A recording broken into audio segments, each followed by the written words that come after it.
igreja. Graça e paz, irmãos. Dando início ao culto dessa noite, gostaria que os irmãos acompanhassem a leitura da palavra de Deus, que está no Salmo de número 103. Salmo 103.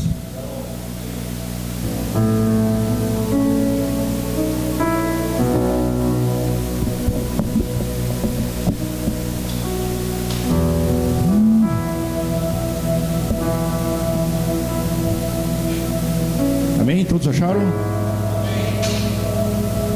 A palavra de Deus, ela diz o seguinte: bendiga o Senhor a minha alma, bendiga o Senhor todo o meu ser, bendiga o Senhor a minha alma, não esqueça nenhuma de suas bênçãos. É Ele que perdoa todos os seus pecados e cura todas as suas doenças, que resgata a sua vida da sepultura e o coroa de bondade e compaixão, que enche de bens a sua existência, de modo que a sua juventude se renova como a águia. O Senhor faz justiça e defende a causa dos oprimidos. Ele manifestou os seus caminhos a Moisés e os seus feitos aos israelitas. Amém? Só até aqui. Hoje é um dia que a gente... É o primeiro domingo, né? Primeiro dia da semana. Primeiro domingo, não, segundo domingo do ano. Primeiro dia da semana.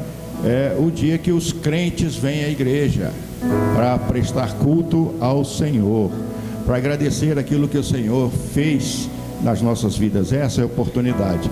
A primeira semana do ano de 2023 já passou. Nós já estamos entrando na segunda semana. Talvez você não tenha tempo ou não tenha lembrado de agradecer a Deus na semana que passou por tudo aquilo que Ele fez para você, por tudo aquilo que Ele tem feito. Aproveite esse momento e seja grato por tudo aquilo que Ele fez. E bendiga o nome do Senhor.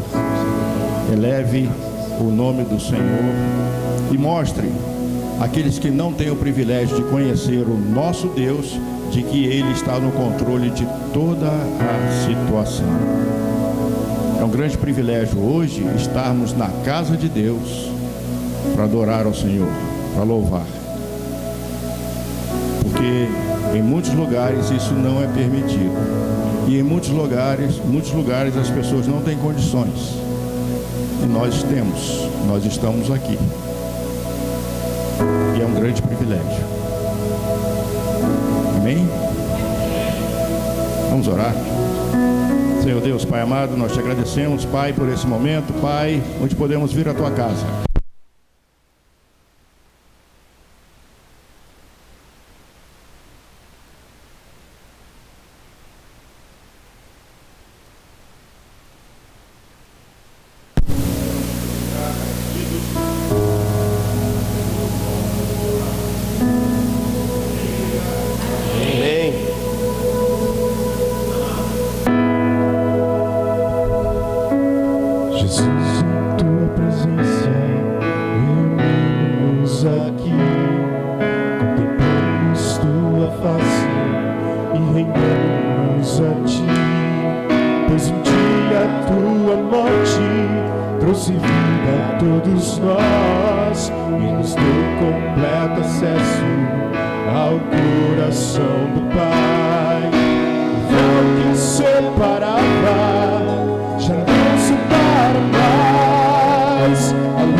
Estamos nós aqui.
desta canção, só tu és Senhor.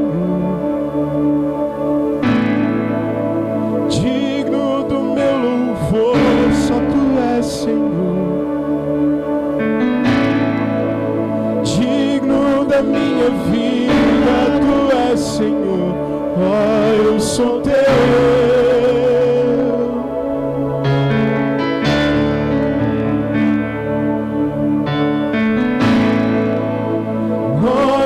Sobre todos é o teu Jesus, fonte da salvação, só tu és Jesus. Digno da minha vida, tu és Jesus. Oh, eu sou teu, eu sou.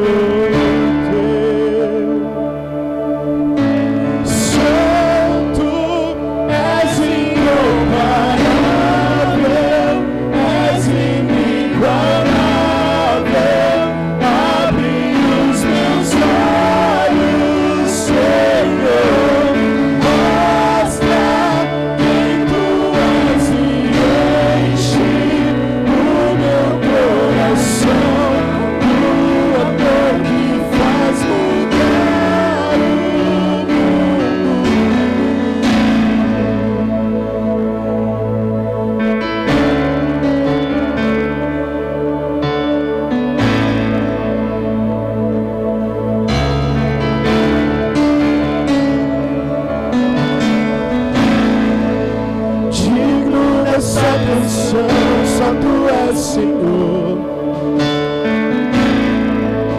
digno do meu louvor, só tu és Senhor, digno da minha vida, tu és Senhor, oh, eu sou teu.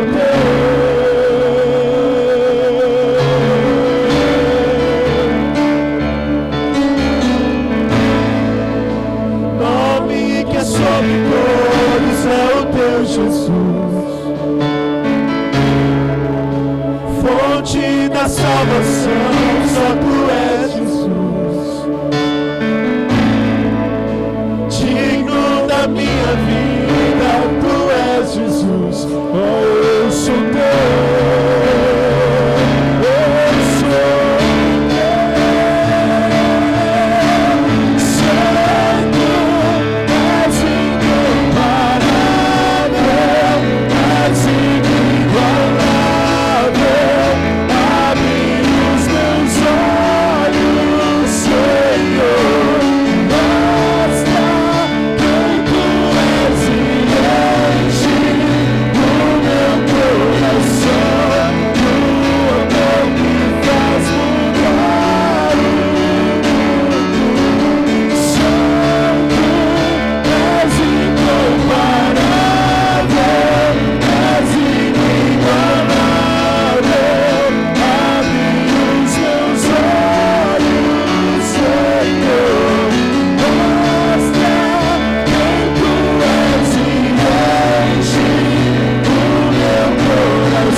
Acompanhe comigo a leitura da palavra de Deus. Está no livro de Eclesiastes, capítulo de número 11.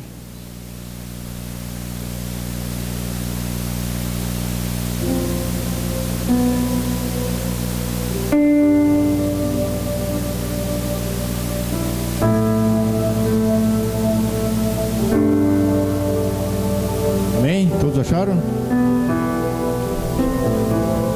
Eclesiastes 11, versículo 6. Eclesiastes 11, versículo 6. A palavra de Deus, ela diz o seguinte: plante de manhã a sua semente, e mesmo ao entardecer não deixe as suas mãos ficarem à toa, pois você não sabe o que acontecerá, se esta ou aquela produzirá, ou se as duas serão igualmente boas. Amém? Aqui nos orienta a gente plantar constantemente. O apóstolo Paulo, orientando os coríntios, ele diz que o que semeia pouco, que planta pouco, colhe pouco. E o que semeia muito, colhe muito. Isso parece óbvio, né? Mas precisou ser registrado para a gente entender isso. E o mesmo apóstolo, aos Gálatas, ele diz que tudo aquilo que a gente semear, a gente vai colher. E aqui, o escritor de Eclesiastes, o rei Salomão, sábio rei, nos orienta que a gente plante constantemente. Porque a lei da semeadura no reino de Deus, ela vai funcionar. Mas algumas sementes produzem a colheita mais rápida, produzem colheita maior. Outras demoram mais, outras produzem a colheita menor. Mas tudo que for plantado no reino de Deus, haverá colheita. O plantio é opcional, mas uma vez plantado, a colheita é obrigatória. Você vai colher com certeza absoluta. Não no nosso tempo, não no tempo que a gente quer, mas no tempo certo. E quem determina o tempo certo é o Senhor da colheita. Amém? Pegue a sua semente, o seu dízimo, a sua oferta. Vamos orar. Senhor Deus, meu Pai amado, aqui está o teu povo, Senhor Deus, e nós te agradecemos por esse momento, onde podemos ofertar na tua casa, onde podemos ser participantes da tua obra, contribuindo com aquilo que o Senhor já nos presenteou, Pai.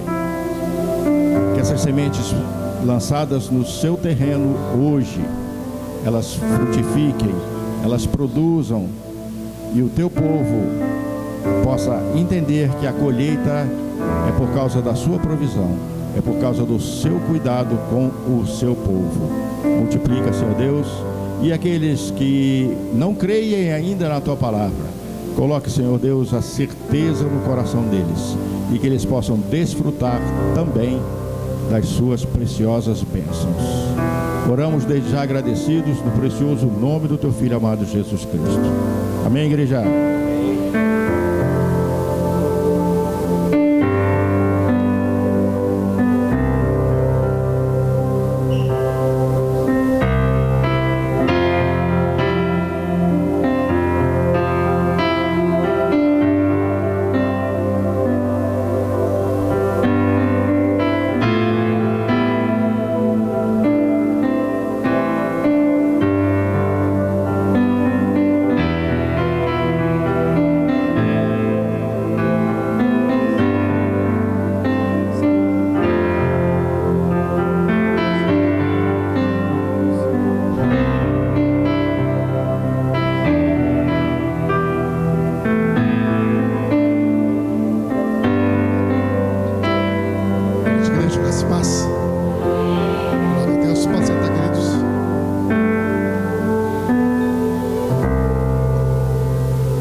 mais uma vez, feliz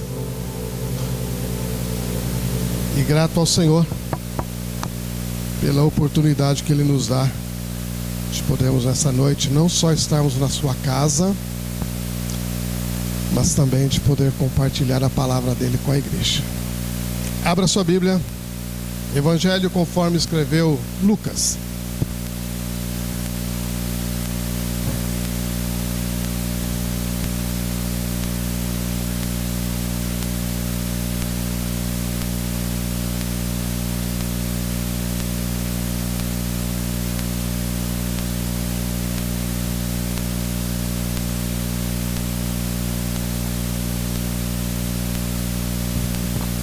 Capítulo de número 15.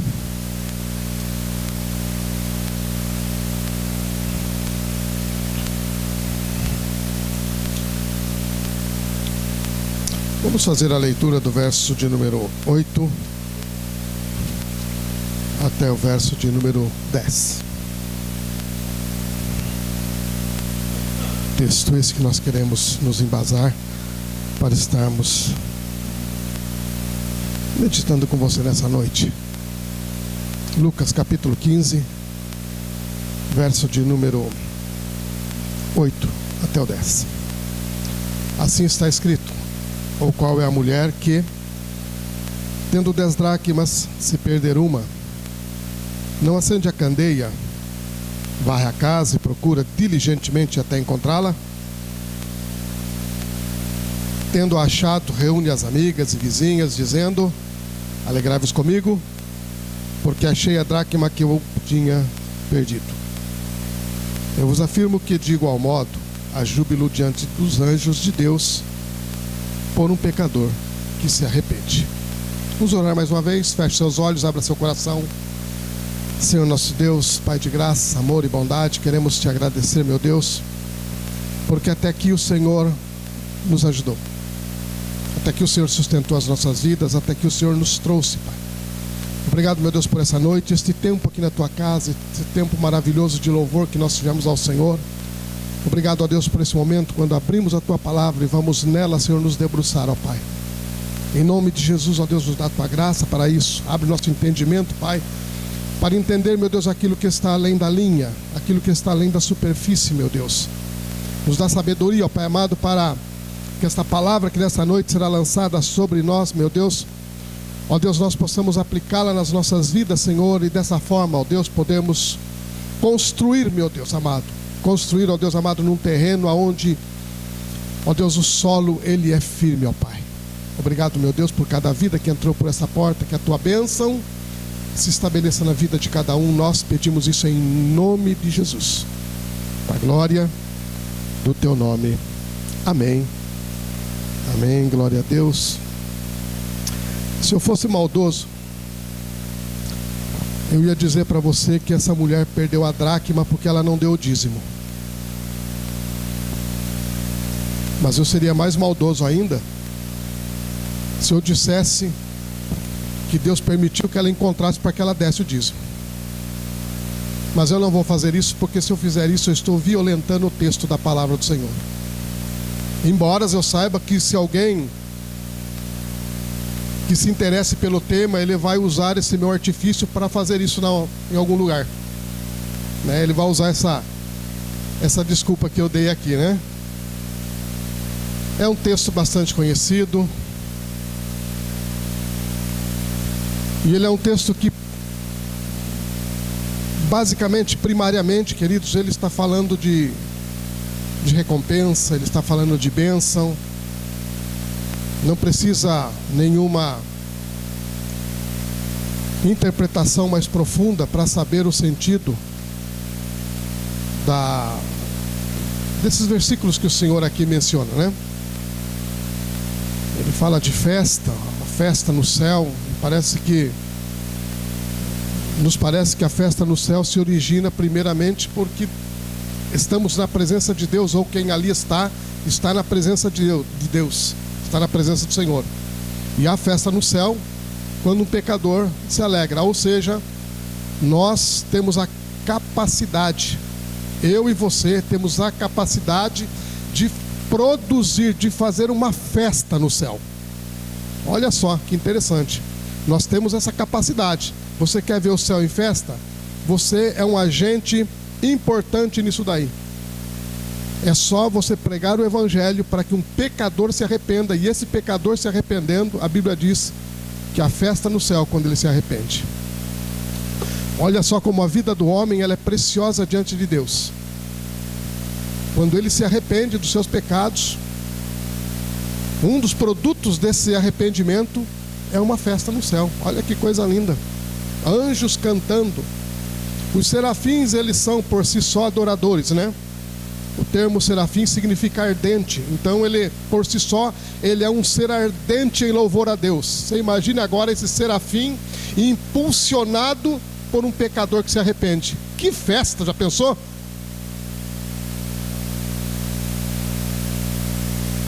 Mas eu gostaria de pensar um pouco mais com você sobre isso, sobre esse texto.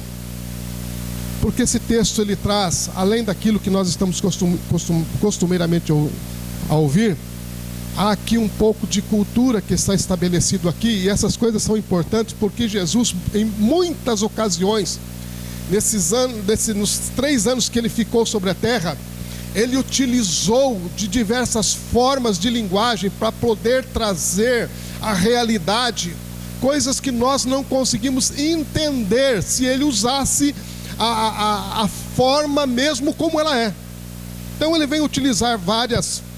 Por exemplo, eu sou a videira verdadeira. Jesus está utilizando de uma figura de linguagem. Poderíamos dizer assim, se Jesus fosse brasileiro, e não é o caso, ele não é brasileiro, né?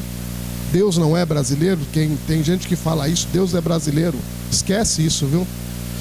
Isso aí é imaginário popular. Jesus é judeu. Jesus é judeu. Eu sei que o pessoal não gosta muito disso, e nem os judeus gostam disso, né? Mas é judeu. Ele é judeu. Se Jesus fosse brasileiro, ele ia falar assim: eu sou o pé de feijão verdadeiro. Por quê? Porque ele está utilizando uma linguagem nossa, da nossa cultura aqui. Algo que nós estamos habituados, que nós estamos acostumados. Então Jesus, ele usava muito disso daí, dessas figuras de linguagem. Ele utilizava a questão da botânica, né? De plantas, enfim, daquilo que era possível ele estabelecer verdades das quais não se entenderia de outra forma. E eu sempre digo que existem textos na Bíblia que eu ensino isso na minha matéria quando estou dando aula, que a palavra do Senhor, ela tem a inspiração, ela tem a revelação e ela tem a iluminação. Então a inspiração foi dada, a revelação foi dada, mas para você entender tudo isso, você precisa da iluminação. Você precisa ser iluminado. Então tem muita coisa que ainda não foi iluminado, que ainda não, os homens não conseguiram. Eu até citei aqui num dos últimos, não sei se foi quando eu estava pregando, ou se quando eu estava fechando o culto, né? Eu falei que existem textos aqui que se o Senhor Jesus não fala, falei daquelas sementes que foram semeadas, os irmãos se lembram disso, né? Daquelas sementes que foram semeadas, se Jesus não dá a tradução daquilo do solo, que é um solo com espinho, com pedra, sementes sendo jogadas, se Jesus não fala, até hoje nós estávamos, como diz um pregador famoso aí, né? Nós estávamos conjecturando, né? Sobre. Então Jesus, ele utilizou. E nesse texto que nós lemos, queridos, há aqui uma pitada da cultura judaica nesse texto. E eu gostaria de também falar com você sobre isso, porque está implícito no texto isso daí. E é muito importante porque essas coisas, elas estão ali para nós entendermos algumas coisas que muitas vezes nós não conseguimos entender a profundidade da coisa e a importância do ato em si. Jesus, ele está tratando aqui de dracma, ele está falando de uma mulher, e quando você começa, Jesus, quando o texto diz assim, quando começa assim, Jesus, ele está dando sequência àquilo que ele começou falando ali atrás, que é o quê? Então lhe propôs Jesus esta parábola: qual dentre vós é o homem? Numa sociedade patriarcal, Jesus, ele começa pelo sexo masculino. Por quê? Porque ali naquele momento haveria um desrespeito se ele se direcionasse diretamente à mulher. Então ele começa a expor essas parábolas que ele está falando do homem, ou qual dentre vós é o homem.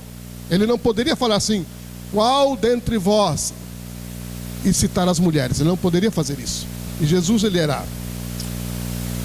Certa vez nós estávamos no seminário e o professor falou assim, estava falando a respeito de sabedoria, não sei se o pastor Luiz se lembra disso. O pastor veio falar assim, Jesus, ele era sábio. E aí houve toda uma discussão na sala, né? Se Jesus era sábio ou não, né? Depois vocês pensam sobre isso, se ele era ou não.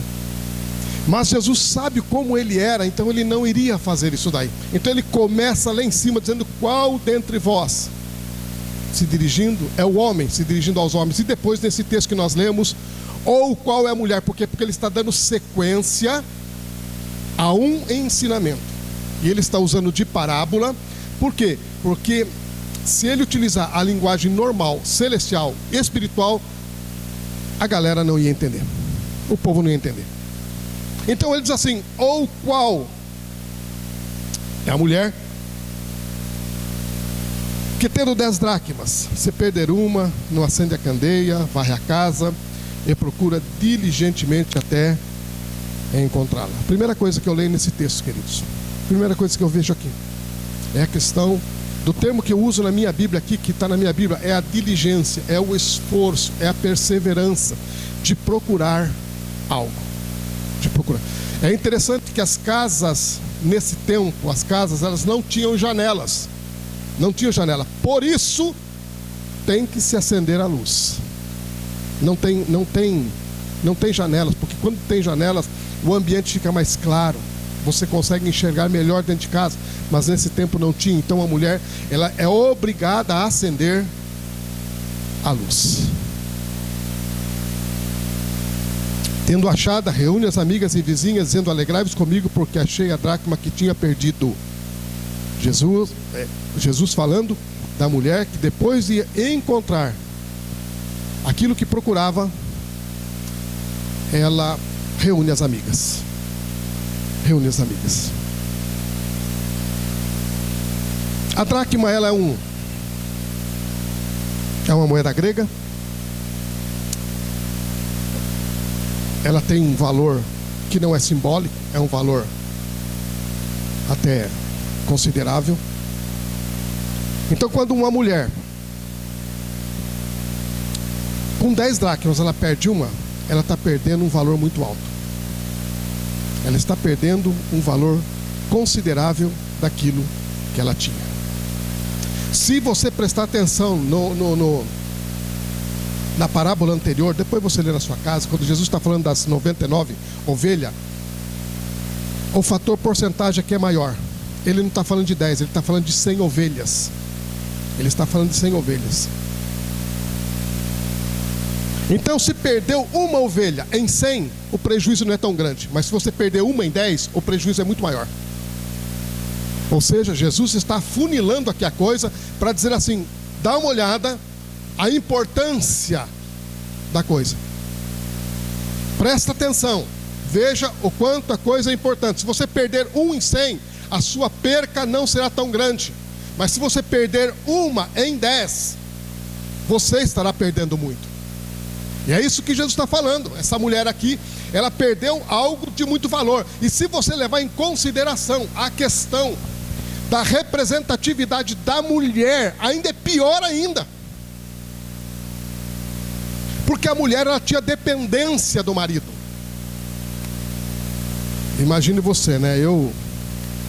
Uma vez eu estava conversando com um irmão e ele falou assim para mim, pastor, é o seguinte, eu não sei quanto custa nada. Eu pego o meu salário e dou na mão da minha esposa. Tudo. E aí ela faz o que ela tem que fazer. Ela, se tiver que comprar, pagar, ela faz. Você imagina você pegar todo o seu salário,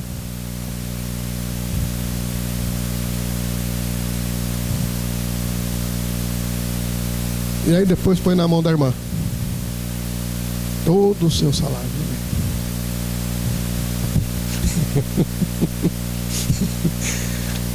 É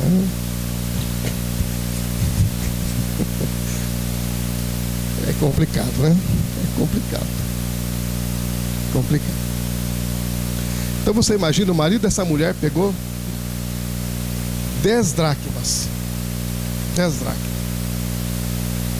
e deu na mão da esposa. E a esposa, por alguma distração, deixou cair a moeda, perdeu a moeda. Eu espero, o texto não entra nesse detalhe e eu não vou também falar quanto tempo ela demorou para achar. Eu espero que o marido foi durante o tempo de trabalho do marido, né? Eu espero que ele não tenha chego do trabalho e participado da busca. Mas enfim, queridos, perda de coisas valiosas. Perda de coisas valiosas. Onde eu quero chegar?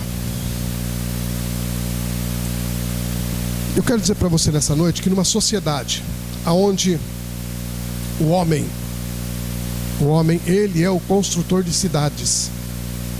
O homem é o construtor de coisas.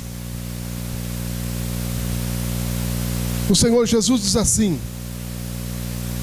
qual é a mulher que, tendo 10 dracmas, se perder uma, não acende a candeia? Porque o homem é o responsável pela construção nessa sociedade. E a mulher, ela é a responsável por acender a candeia dentro de casa. Não é o marido que chega em casa e vai colocar óleo na lamparina, porque antigamente era assim, né? Nós usávamos querosene lá naquela época, né? Rosano lembra disso. Acendeu um monte de lamparina lá e acordou com o nariz preto. Antigamente era no querosene, irmãos. Já pensou um perigo de a gente tacar fogo? Meu pai uma vez, bêbado, quase tacou fogo na nossa casa lá. Material inflamável dentro de casa. Não era a função do marido pegar o óleo e colocar na lamparina e depois acender, era a função da esposa. Então, nesse mundo de onde o homem é o homem que constrói, a mulher, ela tem essa bênção de poder acender a luz dentro de casa, e é ela que traz a luz para dentro de casa. Não sei se você está vendo isso como bênção para a tua vida, irmã, né? Não sei se você está vendo como bênção para a tua vida isso, mas eu quero dizer para você a responsabilidade que você tem. A responsabilidade que você tem. É verdade que hoje nós estamos numa sociedade extremamente onde tudo virou de perna cabeça, de ponta cabeça. Muitos homens hoje estão se aproveitando de algumas situações para acabar jogando uma responsabilidade sobre a esposa. E aí ele não quer construir. Ele quer que, além que a esposa construa, ainda ela acenda a luz ainda. Mas nessa sociedade, e Jesus ele está querendo ensinar alguma coisa aqui. Nessa sociedade, a mulher, ela tem a responsabilidade de acender a luz dentro de casa. O que eu quero dizer para você nessa noite? Eu quero dizer para você nessa noite que você, esposa, você tem a responsabilidade de acender a luz do mundo do seu marido. E eu fico muito à vontade para falar isso, porque eu tive uma pessoa que acendeu a minha luz 37 anos. Que acendeu a minha luz. E muitas vezes esse mundo é um mundo que não tem janela. É uma casa que não tem janela. Como eram essas casas do tempo antigo. Nessa cultura, nesse tempo, não havia janelas. Ou seja, para você fazer observações, para você procurar algumas coisas, você tinha que acender a candeia. Nós vivemos hoje num mundo, irmãos, de ponta cabeça. A todo dia, a todo dia eu me escandalizo com alguma coisa que eu vejo na internet, com relação ao ser humano, ao estado em que o ser humano se encontra, e o quanto ele está indo ladeira abaixo, nas questões morais, o quanto que a coisa está se degradando. Então, nesse mundo sem janelas, muitas vezes você, mulher, é a que vai acender a luz na vida do seu marido, para encontrar coisas preciosas que estão lá, que você ainda não viu, ou que foram perdidas. Coisas valiosas estão lá. Eu sei que é complicado, porque parece que a gente está jogando um peso sobre as irmãs aqui, né? Mas eu não estou fazendo isso. Eu não estou, porque quem falou isso foi o Senhor Jesus. Então, se Ele falou, é porque Ele encontra em você, minha irmã, é porque Ele encontra em você, mulher, essa condição para fazer isso daí. E eu acho interessante porque, na realidade, quem criou o homem foi Deus. Foi Deus. A gente ouve algumas histórias por aí, mas não creia nisso. Quem criou o homem foi Deus, tá bom? Ah, mas pastor, e os homens da caverna, os neandertais? Isso é uma outra história que depois você precisa se aprofundar um pouco mais na área teológica para você entender esse mundo aí, ok? Entender esse mundo. Puxa vida, eu cometi aqui um agafe aqui, viu? Anne, agora que eu tô te vendo aí, viu, filha? Agora que eu tô te vendo aí. Vocês me colocaram numa saia justa aqui agora. Mas tá bom, a gente faz o ano que vem, não tem problema. Depois a gente faz. Verdade mesmo, eu te vi agora aí, meu irmão. Por isso que é ruim ficar atrás, tá vendo? Você não é notado se ficar atrás. Você não é percebido. Então, queridos, foi Deus quem criou o homem. Deus. E quando Deus criou o homem, Ele está, e depois, de alguma forma, que até na área teológica, isso é uma coisa complicada. Como é que, né, Deus pega a costela, né? Parece a caverna de Platão lá, né? Quem conhece a história da caverna de Platão lá, né? Parece essas histórias. História de fantasia. Deus tirar uma costela e dela fazer uma mulher. Mas o texto diz isso. A Bíblia diz isso daí. Eu não tenho por que duvidar. Porque se eu duvidar de algo na Bíblia, então eu tenho que duvidar das outras coisas também. Se eu duvido de alguma coisa que Deus fez na Bíblia, eu tenho que duvidar das outras coisas também. E aí a palavra de Deus cai em descrédito. Então eu acredito, ou então tem um testemunho que diz que um homem, ele pegou a Bíblia para ler e ele disse assim: tudo aquilo que eu não acreditar, eu vou tirar uma página da Bíblia. Ele ficou com um livro da Bíblia, porque ele tirou tudo aquilo que ele não acreditava. Por quê? Porque muitas coisas que estão na Bíblia você as entende por fé. Não adianta você ir querer explicações na ciência, porque a ciência jamais vai conseguir explicar algumas coisas. Mas Deus faz o homem e Ele tira a mulher dessa parte do homem. E é por isso que o Senhor Jesus, ele fala essas coisas. Por quê? Porque Ele sabe de onde você veio. Ele sabe quem você é. Ele sabe o teu potencial. Ele sabe o que você significa. E se Ele está dizendo que você pode acender a luz nesse mundo do seu marido, é porque você tem condições de fazer isso. É porque você tem condições para fazer isso. O homem é o construtor, você é que vai iluminar. Você que vai iluminar.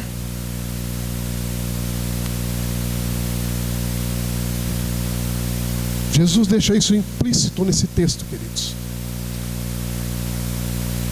E muitas vezes nós passamos por cima disso, por quê? Porque não levamos em considerações a cultura,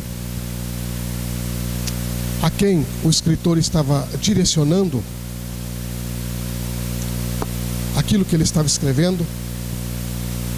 Não levamos em consideração o porquê que ele estava escrevendo. E aí nós passamos por cima de algumas verdades que estão ali, mas são verdades abençoadoras para as nossas vidas, irmãos. E é isso que nós precisamos entender, que aquilo que o Senhor coloca sobre nós como responsabilidade, Ele não nos coloca não coloca sobre nós porque na realidade Ele acha que nós estamos, Ele está brincando conosco. Ele coloca sobre nós porque Ele sabe que nós temos todas as condições para fazer aquilo que Ele nos pede. Então, minha irmã, os homens costumam dizer que as mulheres são problemas, né? Mas os homens, eu vou dizer, viu? Se as mulheres é só a graça, os homens é só o sangue de Jesus. É só o sangue de Jesus. E é essa incumbência que Deus tem dado para você, minha irmã. Se você não tem o teu marido ainda, uma hora você vai ter, e aí você vai ver que mundo que você vai ter que iluminar. Que mundo? Talvez seja um mundo mais claro pelo tempo de conversão, né? Pelo tempo de conversão. Mas não vai deixar de ter frestas escuras lá, viu? Mesmo tendo muito tempo de convertido. Eu estou falando isso para você porque eu tenho 40. Então tem gente aí que tem que abrir o olho e se cuidar. Ele vai descobrir coisas.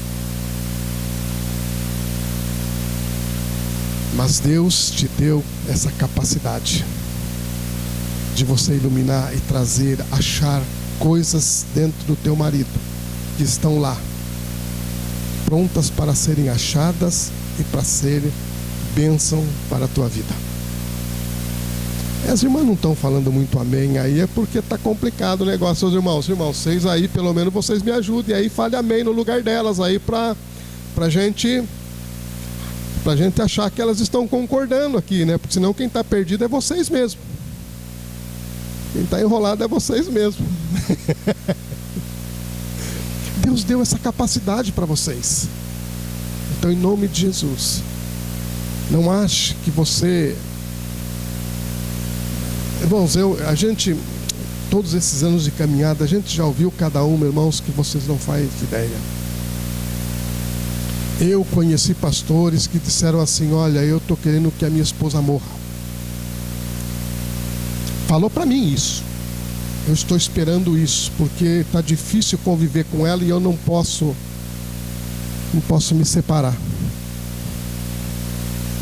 Teve um outro que casou e falou assim: ai, rapaz do céu, hoje eu não casaria. Isso é o homem falando, né? Isso homens falando, né? Então, minha irmã, não é fácil, mas Deus te deu essa bênção que está do teu lado aí. Se Ele está do teu lado, Ele te deu essa bênção, e você tem essa luz para iluminar o seu mundo, a sua vida, e encontrar lá, porque eu tenho certeza, irmã, eu tenho certeza que existem dracmas valiosas no teu marido que precisam ser encontradas. Só que o texto diz assim: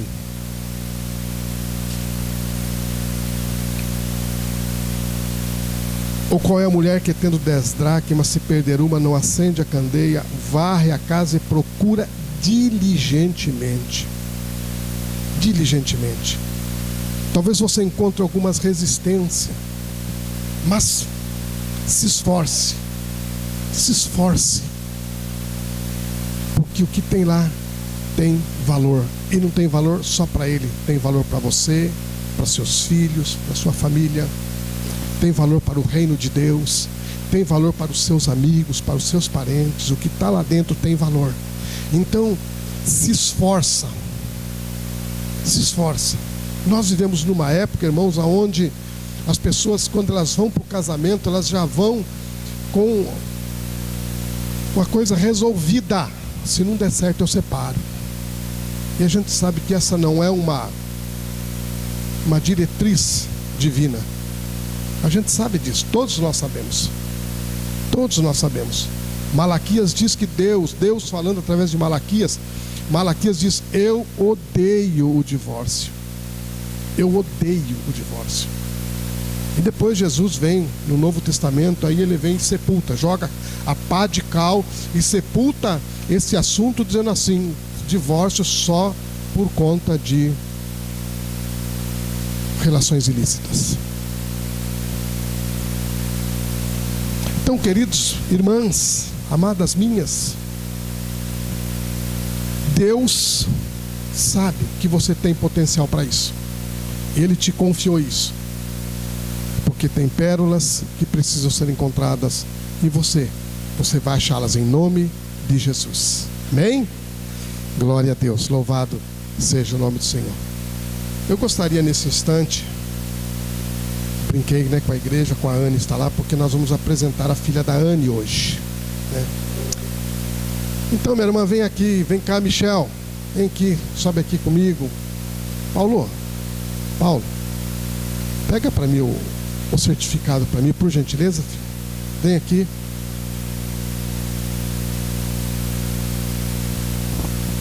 Obrigado, filho.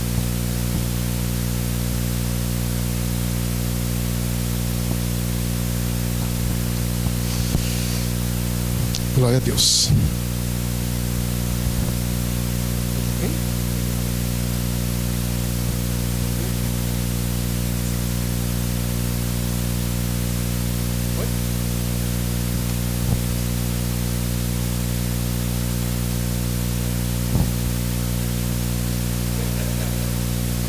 Boa noite, irmãos, a paz. Deixa eu tirar a máscara. Irmãos, estar aqui hoje com a Maria no colo, apresentando ela para Deus, para mim é um sentimento sem explicação. O que muita gente não sabe é que eu e o Michel, a gente já vinha tentando ter um bebê há muito tempo e não estava dando certo. E num dia eu vim aqui no culto e foi lançada uma palavra profética que um dia eu teria um bebê. Porém, passou o tempo e eu fui me frustrando porque não estava acontecendo. E por conta dessa frustração eu procurei um médico para entender por que estava demorando. E em julho do ano passado eu fiz uma bateria de exames, onde no dia de buscar o resultado, a médica falou para mim que eu estava com uma série de problemas no meu ovário, entre outras coisas, no qual a chance de eu engravidar era praticamente zero. Ali eu perdi meu chão. Eu saí de casa, saí do médico, cheguei em casa e falei para o meu marido que eu não ia poder dar um filho para ele. Então o dinheiro que a gente ia gastar por causa das coisas do neném, a gente ia viajar, fazer outros planos. Avisei minha família, avisei os amigos mais próximos. Porém eu não sabia, por um momento, irmãos, eu desacreditei do Deus a qual eu servia. Que para o médico era impossível, mas para Deus não era. E exatamente em março eu estava grávida da Maria. Então assim, Deus ele fez o impossível na minha vida. E a Maria é o meu milagre. Glória a Deus.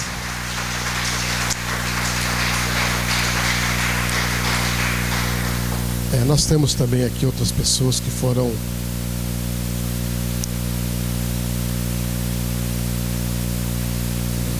amém. Pegou Covid, né? Pois é. Com essa idade já pegou Covid e está aqui. Ai, que benção, né? E a gente tem visto o quanto Deus é maravilhoso. E eu tenho dito que Deus esse ano ele vai fazer coisas maravilhosas aqui na igreja. Se você estiver aqui, você vai ver. Porque eu creio nisso. Deus tem ministrado isso no meu coração. Que Deus vai fazer coisas maravilhosas aqui. E você está vendo. Essa questão de filho é uma coisa, para quem tem, e tem facilidade de ter é uma coisa, né? Parece que não tem muita importância, né? Quando ouve falar que aconteceu, né? Mas para quem não tem, irmãos, e eu já acompanhei vários casais com essa dificuldade de não ter, é um dilema. O casal não poder ter filho é um problema sério. Há casos de separações porque a mulher não conseguiu engravidar. Então isso é uma bênção, irmãos, é uma bênção de Deus. E Deus vai continuar fazendo. Anne e Michel, eu quero ler apenas um versículo, na verdade metade de um versículo que inclusive está aqui no certificado que vocês vão receber, ok? Que diz assim: levaram-no, Jesus, a Jerusalém para o apresentarem ao Senhor. O que nós estamos fazendo aqui, irmãos, nós, especificamente nós, Comunidade Cristã Vidas em Foco, nós não batizamos criança. Existem outros segmentos evangélicos como nós, e existem outros segmentos evangélicos que batizam criança. É uma questão de entendimento doutrinário teológico da Bíblia. Nós não batizamos porque nós entendemos que o batismo ele está intrinsecamente ligado ao arrependimento. Ele está ligado ao arrependimento. E criança, a Anne, ela não tem entendimento para se arrepender. Maria, a Anne já se arrependeu. A Anne já se arrependeu, graças a Deus. Mas a Maria não. A Maria não entende o que é pecado. A Maria não entende o que é Deus. Não entende o que é o pecado diante de Deus. O que significa para Deus. Então nós não temos por esse hábito por batizar crianças. Mas nós fazemos aquilo que nós entendemos como sendo o ato bíblico. Levaram Jesus antes da circuncisão, inclusive, antes da circuncisão. Levaram-no para ser apresentado, santificado ao Senhor, consagrado ao Senhor. Consagrado ao Senhor. Aqui atrás do certificado que vocês vão receber, tem uma lição de casa para vocês fazerem aqui. Que aqui vai pegar no pé de vocês o comprometimento de vocês com relação à forma como vocês devem criar a Anne, a Maria. A Maria. O que vocês precisam inculcar na cabeça dela, para que amanhã Maria, ela seja uma bênção para vocês, e não apenas mais um ser humano passando sobre esta terra sem nenhuma objetividade na vida. Amanhã a Maria vai ser uma bênção na vida de vocês, na vida dos familiares, na vida dos amigos. Mas para isso precisam ser feitas algumas coisas, precisa se tomar algumas atitudes. E a Bíblia diz que uma das primeiras atitudes que você tem que fazer é o quê? Consagrar a criança ao Senhor. Essa é uma das primeiras coisas que você está fazendo, consagrar ao Senhor. Amanhã, quando alguma coisa acontecer, você vai poder chegar diante de Deus, porque eu faço isso. Eu faço isso. Você vai poder chegar diante de Deus e falar: Senhor, eu a consagrei ao Senhor. Mas aí não é tão somente consagrar a criança. Não é tão somente consagrar.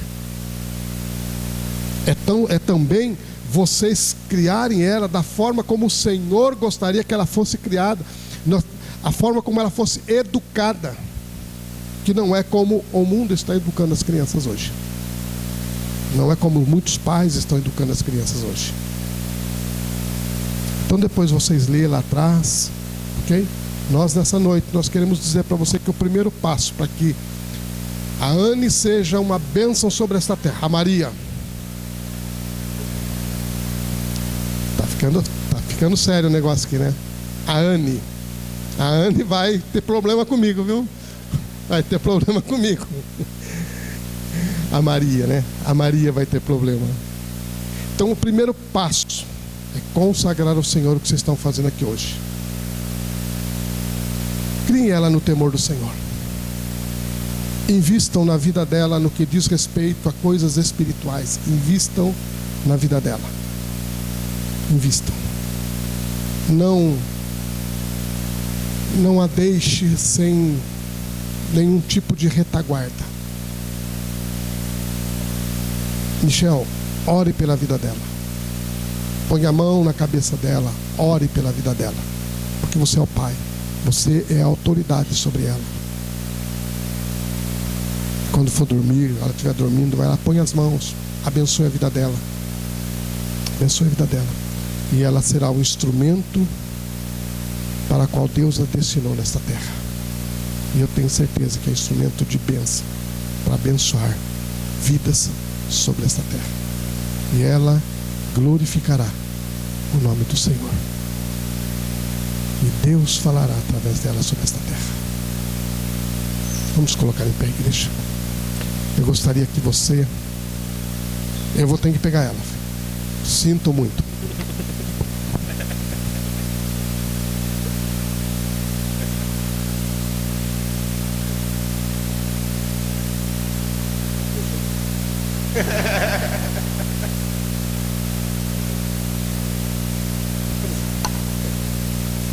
Senhor nosso Deus, nosso Pai, nós, meu Deus, o nosso coração se enche de gratidão e adoração a Ti, ó Deus, pela vida da Maria, Senhor. Obrigado, meu Deus, por o Senhor a trazer a este mundo, Pai, porque eu sei, ó Deus, eu sei que o Senhor a trouxe com um propósito, ó Pai. E eu sei, ó Deus, que esse propósito, ó Pai, não é outro, ó Deus, senão glorificar o Teu nome, Pai. É, ó Deus, que ela seja instrumento do Senhor sobre esta terra, e esta terra, Senhor, possa ser melhor, ó Deus amado, com a presença dela aqui, Senhor. Ó Deus, nós consagramos, meu grande Deus, a Maria, Senhor amado, a Ti, ó Deus. Senhor, toma ela nas Tuas mãos, ó Pai. Ó Deus, guia, Senhor amado, todo o seu crescimento, Pai eterno. Conduze-a, ó Pai amado, desde as primeiras palavras, meu Deus, quando ela começar a balbuciar, ó Pai. Guia os passos dela, Senhor amado, nos primeiros passos que ela der sobre essa terra, Senhor. Meu Deus, guarda a vida dela, Senhor. Ó Deus, de tudo aquilo, Senhor, que possa querer, ó Deus, reivindicar alguma coisa sobre ela, meu Deus. Ó Deus, sobre ela está a Tua bênção, a promessa do Senhor e a aliança do Senhor, ó Deus querido. Toma ela nas Tuas mãos, Senhor, e faz dela, Senhor, um instrumento, ó Pai. Um instrumento de bênção para este mundo que nós vivemos, ó Pai. Um instrumento de bênção, ó Deus, para os seus pais, para os seus parentes, os seus avós, ó Deus. Toma nas Tuas mãos, cobre-a com o Teu sangue, Senhor da glória. E ó Deus, dá ordem aos Teus anjos a respeito dela, Senhor, para estar com ela, Senhor, em todo o seu crescimento, em toda a sua vida, enquanto sobre esta terra, Senhor, ela peregrinar aqui, ó Pai. Dá, Senhor, ao Michel, dá a Anne, Senhor amado, ó Deus amado, a sabedoria, Pai amado, a paciência, ó Deus querido, para conduzir a Maria, Senhor amado. Conduzi-la, Senhor, em Teus caminhos, conduzi-la, Senhor, em Tua palavra, em Tuas promessas, ó Pai. Ó Deus, guarda a vida deles, ó Pai amado, e que eles possam, Pai, em todo o tempo, Senhor amado, glorificar o Teu nome e colocar o Senhor em primeiro lugar, ó Pai. Em nome de Jesus, ó Pai amado, nós pedimos isso para a glória do Teu nome, Senhor. Amém.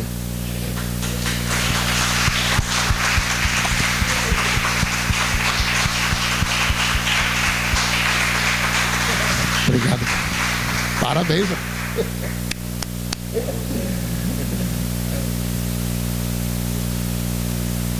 Amém, igreja?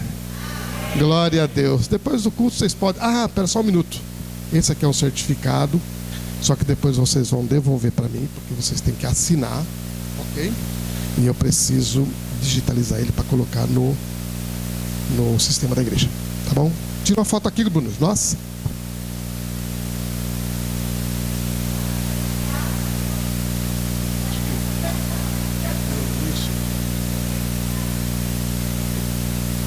Obrigado, gente. Deus abençoe. Vou ficar comigo aqui, ó. Tá bom? Não. Leva. Você precisa assinar. Obrigado. Amém, igreja? Glória a Deus, louvado seja o nome do Senhor. Feliz de ver aqui o nosso irmão Vinhas, né, irmão? Não via você desde o ano passado, hein? Faz tempo que a gente não se vê. Desde o ano passado, feliz de ter o irmão estar aqui com a gente. Deus abençoe. Está ali também o esposo da irmã Josiane, Juliano. Deus abençoe, queridos. Amém, queridos? Quarta-feira eu te espero aqui, 19h30, porque Deus tem uma palavra para a sua vida. Hein? Vamos orar, vamos agradecer a Deus. Senhor, obrigado, meu Deus, por essa noite tão especial, Pai. Obrigado, Senhor, por esse tempo aqui na tua casa, celebrando, engrandecendo o teu nome, Senhor. E, ó Deus, sendo, ó Deus amado, agraciado, ó Deus, pela tua presença, pela tua palavra. Obrigado por cada irmão que entrou por essa porta, Pai. Que a tua bênção se estabeleça sobre ele, sobre a sua casa, a sua família, Pai eterno. Guia o teu povo, Senhor. Guarda o teu povo, ó Deus amado, nesta semana que está começando, Pai. Neste ano que estamos iniciando, Pai.